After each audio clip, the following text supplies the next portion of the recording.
Melalui kuasa hukum, AA tersangka dugaan korupsi kredit fiktif di Bank Daerah Sumsel yang dalam taksiran merugikan negara sebesar 6 miliar rupiah mengajukan permohonan surat perintah penghentian penyidikan atau SP3 ke Kejari Palembang.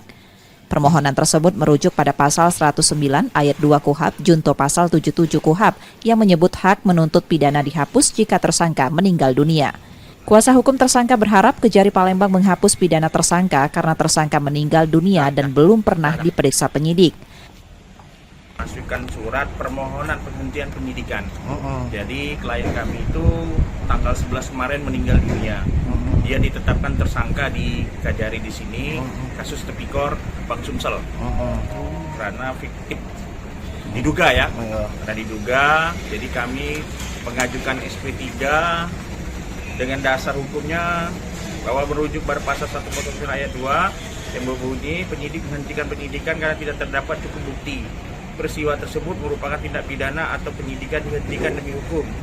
Jadi di sini kami minta ini pasal 77 yang untuk menentukan karena meninggalnya seseorang.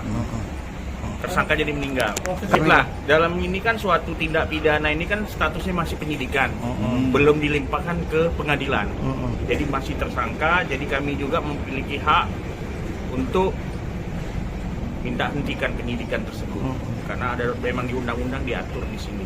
Makanya kami mengirim surat pada Kejari peran pengawas jaksa bahwa ini tindak pidana ini kan sudah harus dihapuskan dari buku register. Tersangka meninggal dunia akibat sakit yang dideritanya sebelum ditetapkan sebagai tersangka penyidik Kejari Palembang. Yudi Kiswanto, Kompas TV, Palembang, Sumatera Selatan.